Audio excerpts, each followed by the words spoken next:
وذكر فإن الذكرى تنفع المؤمنين.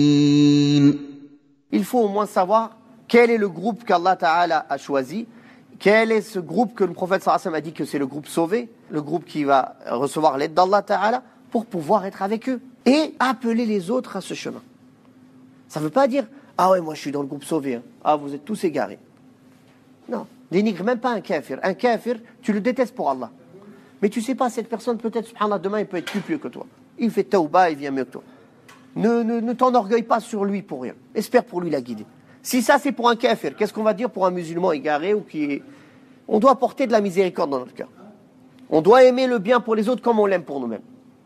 Mais ça ne veut pas dire par là qu'on doit s'allier avec eux dans leurs faux. On ne peut pas faire ça. Ça ne veut pas dire par là qu'on doit agréer leurs erreurs. On n'agrée pas leurs erreurs, on ne s'allie pas avec eux dans leurs faux, mais on les appelle au bien. On patiente sur leur mal. On leur expose la vérité. Et on avance comme ça avec, Inch'Allah, sagesse et science, jusqu'à en espérant que la majorité ou qu'une grande partie de la communauté revienne à cette voie bénie. Et emprunte cette voie bénie qui est la voie du prophète sallallahu alayhi wa sallam et délaisse toutes les autres voies qui sont dissidentes et contradictoires à la voie sur laquelle le prophète sallallahu alayhi wa sallam nous a laissé.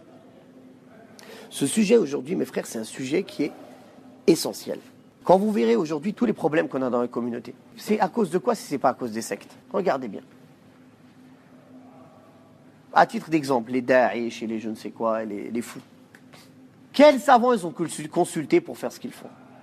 Quels gens de science, quels gens de la sunna ils ont suivi pour aller dans leur chemin? Ali ibn Abi Talib, quand il a envoyé Abdullah ibn Abbas discuter avec les Khawarij pour les convaincre qu'ils sont sur le faux et revenir à la vérité. Vous savez comment il les a trouvés? Adorateurs, jeûneurs. Le prophète sallallahu alayhi wa sallam l'a dit à ses compagnons, l'un de vous il va mépriser sa prière par rapport à leur prière. Les Sahaba.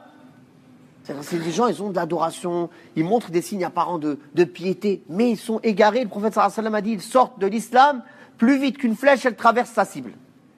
Ils lisent le Coran, mais ils ne dépassent pas leur clavicule. C'est-à-dire, ils ne touchent pas les cœurs, ils ne le comprennent pas. Donc Abdullah ibn Abbas est venu discuter avec eux, pour les convaincre qu'ils sont dans le faux, pour les convaincre de revenir à la vérité.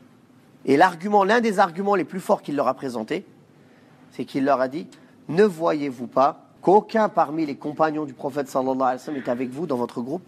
C'est-à-dire, si c'était un bien, ce sur quoi vous êtes, est-ce que vous pensez que les savants, ils vont le délaisser, et vous seuls, vous l'avez compris? Les savants, qui sont les compagnons du prophète sallallahu alayhi wa sallam, qui ont appris avec le prophète sallallahu alayhi wa sallam, qui ont la science de la religion, ils ne vous ont pas rejoints dans ça. À elles seules, c'est une preuve que vous êtes égarés. Car les gens qui ont la science, ils ne l'ont pas fait. Et aujourd'hui aussi, c'est un moyen de reconnaître l'égarement et la guider. Quand on voit les gens de science de la sunna, qui sont unanimes sur l'interdiction d'une chose, qui sont tous ensemble pour dire que cette chose, c'est un égarement. Ou si un, il a fait l'erreur, ça peut arriver dans certains points, les autres, ils l'ont repris, ils permettent des choses contradictoires à l'islam. À partir de là, comment toi, tu peux avoir, on va dire, cette confiance en toi, ce surplus de confiance qui arrive à un point d'orgueil parfois, de croire que tu comprends mieux que les savants, que tu comprends mieux que ceux qui ont étudié la science, que tu es capable de toi-même de savoir quel est le bon chemin et le mauvais chemin, sans revenir aux gens de science qui ont passé leur vie à étudier le Coran et la Sunna et qui l'ont hérité de gens qui l'ont hérité, de gens qui l'ont hérité jusqu'au prophète sallallahu alayhi wa sallam. Donc tu délaisses les héritiers du prophète sallallahu alayhi wa sallam et tu vas écouter les héritiers d'Abdullah ibn Saba al-Yahudi ou bien des égarés, les alliés de Shaitan. Et comme ça, tu crois que tu vas être bien guidé. Mes frères, ça, aujourd'hui, c'est un message qu'on doit passer à toute la communauté musulmane. Pour qu'ils ne soient pas trompés par les gens qui les mettent en danger, en premier lieu, dans leur religion, qui mettent en danger leur au-delà, qui mettent en danger l'islam et les musulmans, qui mettent en danger leur personne, qui oppriment des innocents, et qui montrent une mauvaise image de l'islam, et qui salissent notre travail. C'est-à-dire, le travail qu'on fait, il y en a d'autres, ils viennent le détruire à la base. Notre travail qui est d'appeler à l'islam authentique, d'essayer d'être un guide pour les gens vers le bien, d'essayer de leur montrer le chemin par lequel ils vont être sauvés auprès d'Allah.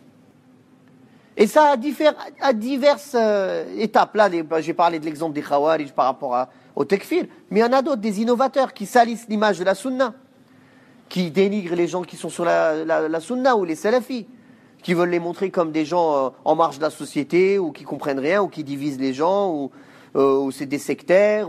Tout cela aussi, ils travaillent à détruire l'islam de l'intérieur. Tout cela. Car ils empêchent les gens de se rapprocher de l'islam authentique et de le pratiquer. Ils empêchent les gens de suivre la voie sur laquelle le prophète sallallahu alayhi wa sallam les a laissés. Donc c'est en cela qu'on doit savoir, barakallahu fikum, de qui on prend notre religion, de ne pas prêter oreille à n'importe quelle personne qui parle, de ne pas aller écouter tout audio qu'on trouve sur YouTube, de ne pas aller sur Twitter lire toute parole qui est écrite par n'importe qui, par n'importe quel inconnu, par X ou Y, de ne pas croire qu'on est préservé de l'égarement et de l'erreur et qu'on peut être autodidacte. Oui, Allah t'a donné, alhamdoulilah, une raison. Mais justement, prends des gens de la sunna et ta raison, elle t'aide à comprendre ou à discerner si c'est vrai ou c'est faux. Mais ça ne veut pas dire par là que tu es capable de tout discerner. Car tu n'as pas la science infuse. On est tous nés ignorants. La science, elle s'apprend. La science ne vient qu'en apprenant. Et en apprenant chez des gens de confiance. Qu'on sait d'eux qui ont un niveau d'enseigner pour pouvoir enseigner, et qu'on sait d'eux qui sont sur un chemin clair, sur lequel il n'y a pas de doute. On demande qu'Allah unisse la communauté sur la sunna, qu'il élève les malheurs qui touchent la communauté du prophète Mohammed sallallahu alayhi wa sallam, les maladies et les guerres et les injustices qu'elles subissent. Et tout ça, mes frères, ce n'est qu'à cause du fait qu'on s'est éloigné de la sunna du prophète sallallahu alayhi wa sallam et qu'on ne mérite pas l'aide d'Allah subhanahu wa ta'ala et qu'on croit qu'on va avoir l'aide d'Allah subhanahu wa ta'ala sans en faire les causes pour la mériter. وَقُلْ رَبِّ زِدْنِي عِلْمًا